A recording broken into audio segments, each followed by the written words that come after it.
Now, the 3 Martini Lunch with Greg Corombos and Jim Garrity.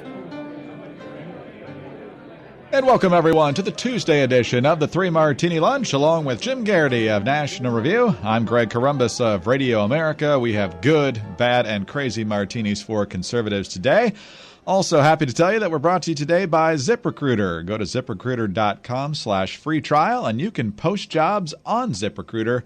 And that way you don't have to go hunting and posting on all sorts of different sites. They'll do it for you. More about ZipRecruiter later in the program. Jim, we start with justice for an elected Democrat. So mark this day down on the calendar. We've talked before about the conviction of Kathleen Kane, the former Attorney General for Pennsylvania. In fact, when she was actually convicted, she still hadn't resigned yet. She finally did that after that happened. Yesterday, Monday, was sentencing day in Pennsylvania. Here's WTAE television explaining what happened. Kathleen Kane in handcuffs. At one time, she was the top law enforcer in the state, going to jail now in shame. The former Attorney General sentenced 10 to 23 months in the Montgomery County Jail. Kane was convicted of lying under oath about leaking secret grand jury evidence to embarrass a political rival. She could have been given as little as probation. And today, Kane begged the judge for mercy, saying she needs to be home to take care of her children. But the judge told Kane she is the one to blame and called Kane's perjury the ultimate assault on the legal system. There are actually people from Kane's office who testified in the sentencing phase that she needed to face jail time because of how she ran the office in addition to this particular case. So, Jim, obviously we feel for her children. They didn't do anything wrong, but justice needed to be done here. And given all the Democrats we've seen who have somehow escaped justice in recent times, including the Democratic presidential nominee, it's good to know that it does apply to some Democrats. Yeah, you almost want to give some points for shamelessness in that last-minute defense, Greg, because you can't jail me. I'm a parent. Is that part of the legal code there? Because if so, man, you and I could hit the town and rob some banks and pay the town rent, and maybe we go on, become infamous outlaws or something. Hey, you can't jail us. We got kids. Now, a couple of people pointed out that, look, this is not just. Perjury is very bad. But what's more is, look, she's the chief law enforcement officer in the state, right? This is not just lying. This is a matter of basically abuse of power. And on her way out, when it became very clear that she was in deep legal trouble, she started leaking emails left and right as if she was Pennsylvania's own personal WikiLeaks. Basically, anything she had that could embarrass anybody she'd ever worked with, she started putting that out there. If she was going to go down, she would take down as many people with her as possible. This is the kind of craven, nasty vindictiveness that people don't like seeing in our political system, but I think keeps good people out of it. Bill Clinton endorsed her and said she was the future of the state and all that kind of stuff. So, by the way, hey, Greg, I bet you can guess what word was missing from the Daily Beast write-up on the Kane conviction and sentencing. Did it start with a capital D? It did, and it ended with Democrat. Yeah, but it just didn't seem relevant at that point. Those of us on the right cynically suspect that if she had been a Republican, this would be huge national news. And it's not like the media has ignored this story. It's just that there's no lessons to be taken from it. She just happened to be a bad egg, a bad apple. What are you going to do? Sometimes these things happen. Whereas other scandals reflect entirely on the party and reflect deep-seated, Republican tendencies to abuse power and things like that. So on the one hand, it's good to see her behind bars. It's good to see she didn't just get let off with a slap on the wrist. But all things considered, the idea this is going to be downplayed is a little frustrating. And obviously she's a woman who never should have been anywhere near the levels of power. That's certainly the case. And as you mentioned, Bill Clinton and others saw her as a rising star in the Democratic Party. And a couple of years ago, a lot of people thought it would be her and not Katie McGinty running against Pat Toomey. And so somewhere Pat Toomey right now is saying, why didn't this news break a year later? Sometimes justice works fast. Too fast. All right, on to the bad martini now. And Jim, it was just earlier today, I was looking at the Real Clear Politics Senate polling and noticing that Kelly Ayotte is up 4 in the Amherst UMass WBZ poll in New Hampshire. Richard Burr is up 6 in the Monmouth poll in North Carolina, and even PPP has him up 1. But right now, the Cook Political Report, who's usually pretty unbiased in these things, suggests that the Democrats are in position to win the Senate majority. This is courtesy of Jennifer Duffy. Senate Republicans had been doing a pretty solid job of maintaining their distance from GOP presidential nominee Donald Trump by running their own campaign that focused largely on more local issues or those issues that motivate their base. The strategy was working fine, and it looked as if Republicans would be able to keep their losses low. That is until October 7th, when the Washington Post reported on the existence of the Access Hollywood tape in which Trump described sexually assaulting women. Then things started to unravel, albeit slowly. And they say that states in particular like Florida, North Carolina, New Hampshire, Nevada, and Pennsylvania very much look to be trending towards the Democrats, although we've certainly seen some numbers that suggest otherwise in some of those states. They say, in fact, of the Senate seats in the toss-up column, Trump only leads in Indiana and Missouri, where both Republicans are actually running a few points behind him. So, Jim, I don't think we're ready to hand the gavel over to Chuck Schumer exactly just yet, but apparently the top of the ticket is becoming more of a drag than we were hoping. Yeah, there was a couple of weeks ago where you and I would have looked at it and said, okay, it's not great, but I think we're going to get through this all right.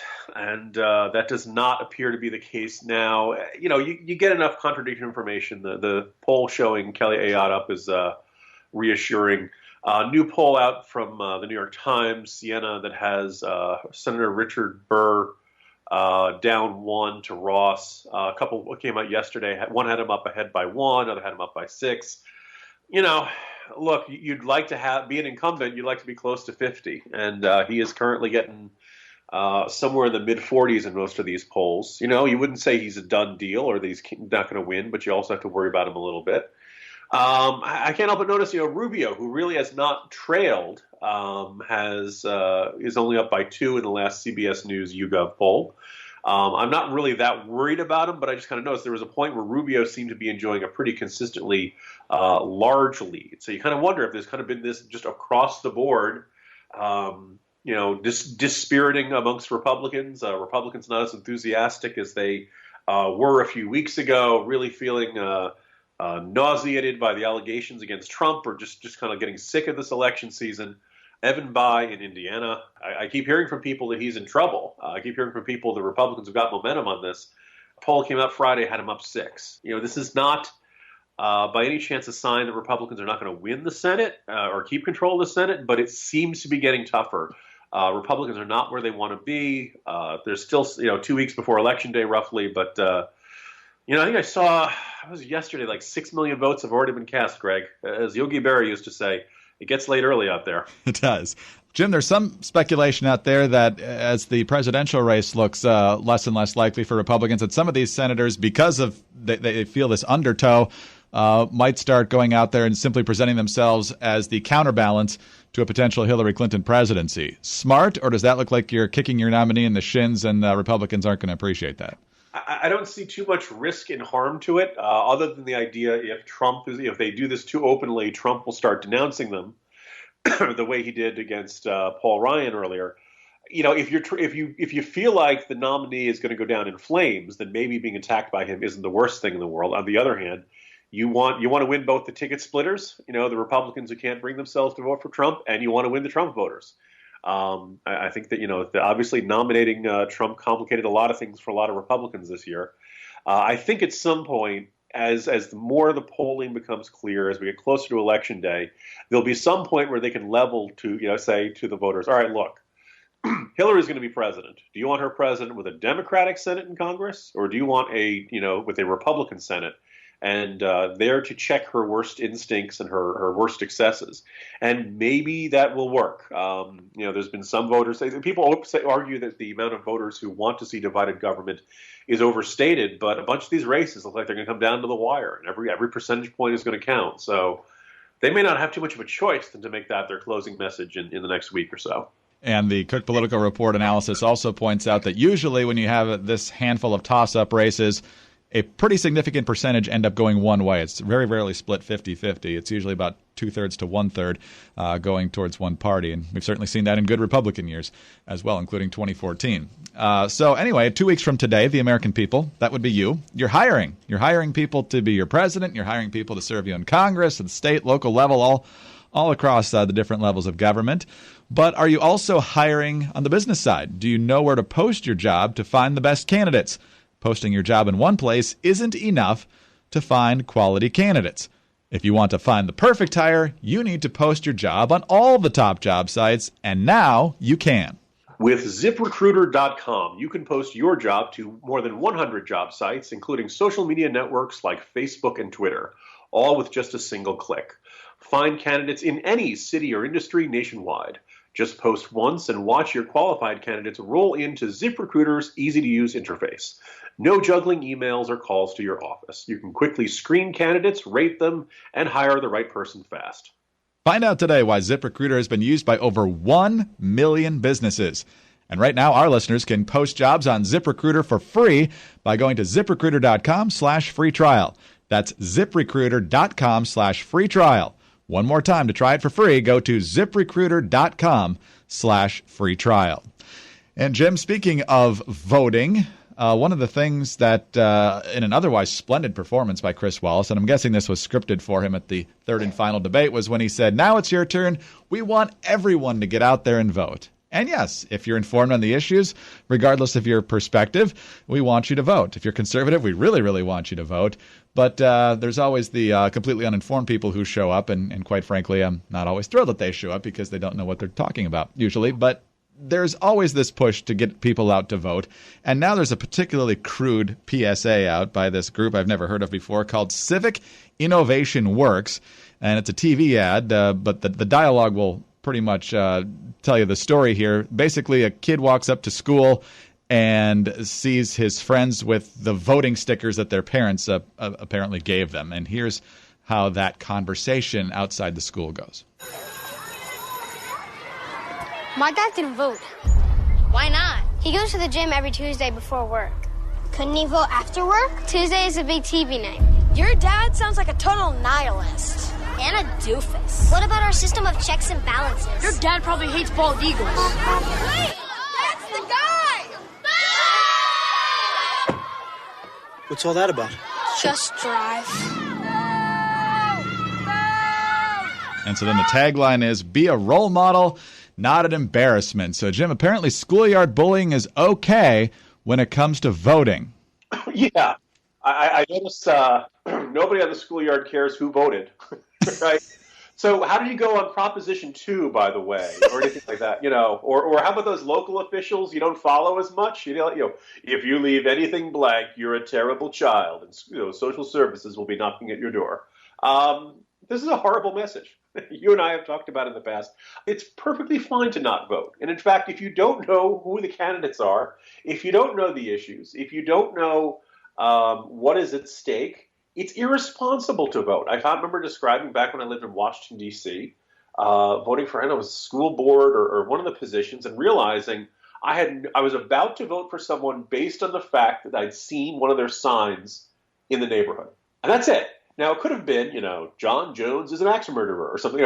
I know nothing about it, but I recognize that name. And I make fun of voters who vote for candidates on name recognition. So if I do it, how much better am I? So I decided, okay, before the election, I'm going to read up on local candidates. I'm going to read up on the local initiatives. I'm not just going to worry about the presidential race or Senate races, the big heavily covered ones. I'm going to pay attention to this stuff. And in the years that I don't, if there's something there, I'm going to leave it blank, and it's perfectly fine. At times, it can even be very strategic to not vote. I know that back when I lived in Alexandria, Virginia, they had, I want to say something like 6 positions on city council. The local Republican Party, which had basically been dormant like a frozen caveman for many generations, actually found 2 candidates to run, and they told people, look, vote for our 2 candidates and nobody else. You don't have to, because any vote for any other one of the Democratic candidates, and I believe there were like 8,000 Democratic candidates for city council, that basically the easiest way to make sure that those 2 Republicans got seats on the city council was to vote for the 2 Republicans and vote for nobody else. And that was what I did, and that's what a lot of Republicans did. And lo and behold, there were some Democrats who were claiming it's illegal. No, it's not. As we all know, for Democrats, the definition of illegal is kind of a synonym for I don't like that. Or that might not help me win, so you shouldn't be allowed to do that. So this PSA, besides the, invoking children, which is emotionally manipulative and just, completely uncalled for this situation. Look, if you need a PSA to get you to vote, maybe you shouldn't vote. Maybe you don't care that much. If the only reason you're voting is you don't want your kid to get made fun of, you know what? Then show up online, fill out a blank ballot.